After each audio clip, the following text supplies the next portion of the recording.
If you want meaningful results, creating meaningful content is your answer. Watch until the end to learn my 6 steps on how you can create more meaningful content. 19 words really quick. My name is John DeRudris and I am the owner of Vol Media, a creative social media marketing agency.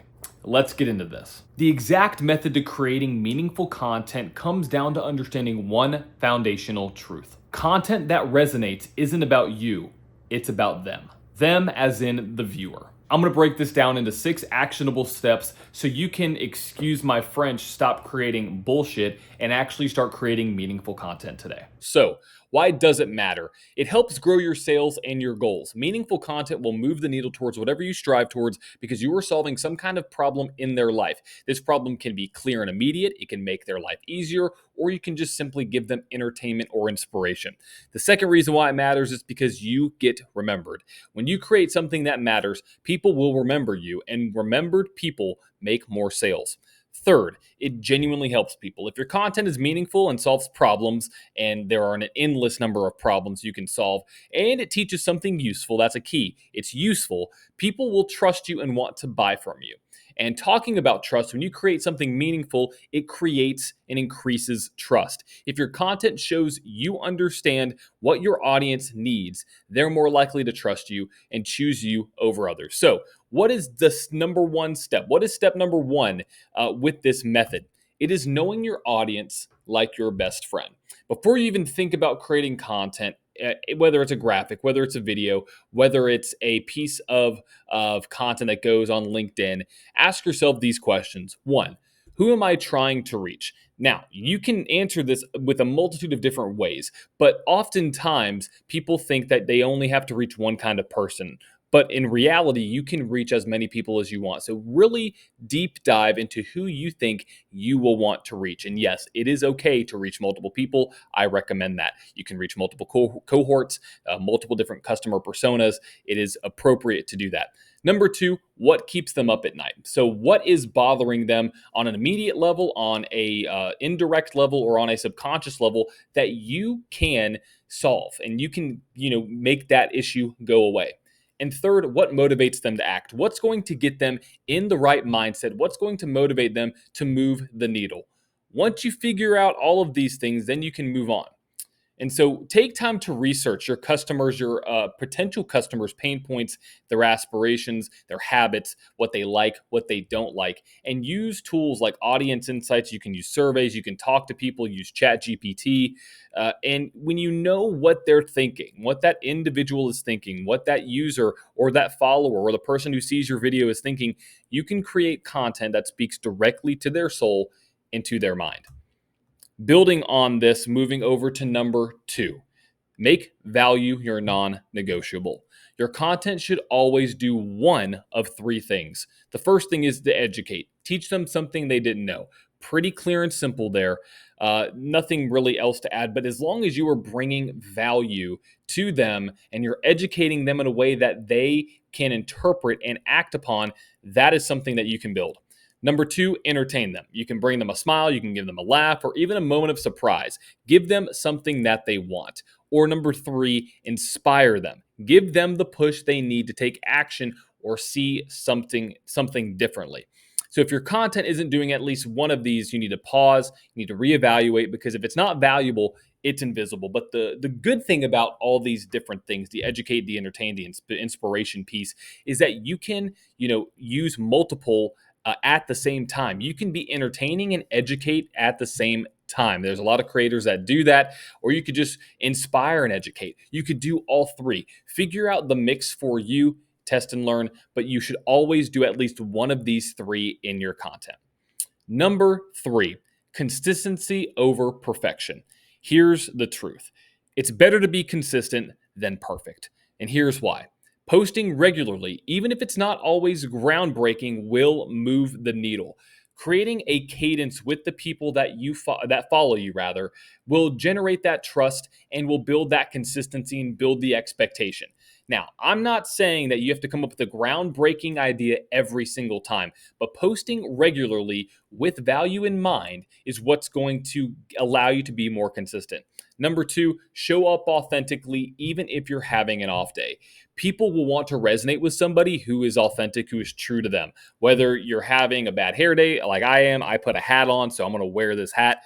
Or it's talking about something in a raw, authentic way at the beginning of your content or the way that you communicate. Show up authentically always.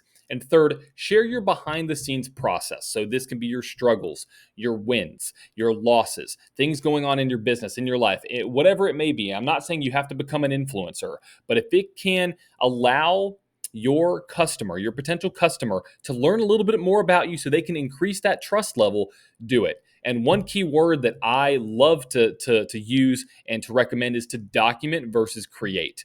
Gary Vee talks about it a little bit, but I really believe in that process is documenting over creating, because when you document, you are now not only building something that is for you, but you're also building something that is for the end user, and you are going to build that trust versus somebody who is just creating simply just to create. So authenticity plus consistency equals trust, and trust is what makes content meaningful. Adding your own flair, your expertise, your communication style, your editing style, whatever it is, that is what's going to set you apart. Let's move on to step number 4. Focus on connection, not virality. This might be hard to hear, but chasing virality is a dead end. It is not the end all be all when it comes to creating content. Instead, think about it like this. If just one piece of your content changes someone's perspective, or helps solve one single problem, or brightens their day, that content inherently of itself did its job. Once you accomplish that and you determine how you can achieve this result for more people, then you can start to increase what you're doing. Absolutely. But often it can only be your knowledge, your story, your expertise, your personality that will move the needle. So don't let vanity metrics distract you from the overall bigger picture, which is creating real, lasting connections with people who follow you and subscribe to your content. A good example that I like for this is a post that I put out on LinkedIn. I even put it out on Instagram and TikTok as well, but talking about people who think that 200 views and 23 likes is a bad social media post, but it's actually not. So if let's say you were talking in front of 200 people and 23 people afterwards came up to you and said, you know what, I loved what you said. I really appreciate you coming here. Keep up the good work.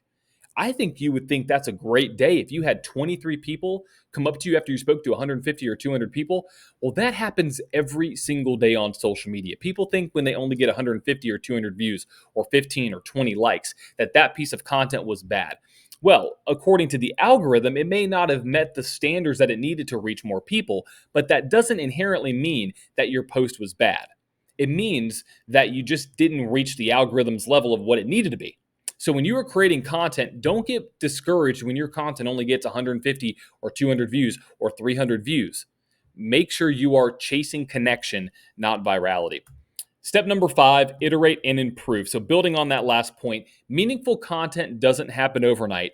It is a process. So first, you need to pay attention to what resonates with somebody. That goes back to this content that is 200 views, that is 300 views. Figure out what is resonating with those individuals that are liking it, even reaching out and asking what they liked about it, and get that data. And use analytics to understand what works and why. And don't be afraid to tweak your approach based on your feedback. Every post, every interaction, every insight that gets you closer to creating the kind of content that matters is moving you in the right direction. So don't be afraid to iterate and improve. One example I want to give for this is I have a motorsport brand that I've built up to almost 35 to 40,000 followers across 5 different platforms. And I started off with a completely different content model than I am now, a completely different niche per se. I started creating paint scheme videos for a racing simulation software and then turned it into a motorsports creator and personality. And that's when I saw it take off. Don't be scared to iterate and improve. And so number 6, the bottom line. Here it is.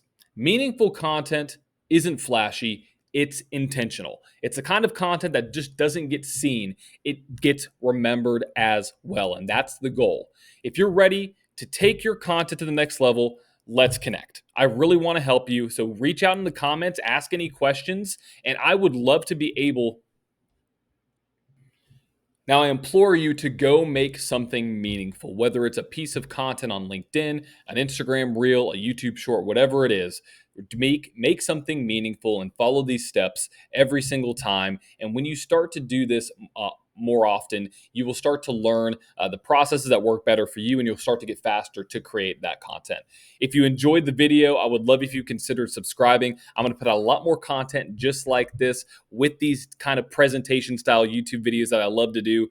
And if you would love, I would love for you if you could connect with me as well on either LinkedIn or follow me on Instagram for more short form content. But I'm going to put a lot more content on YouTube. So hit that subscribe.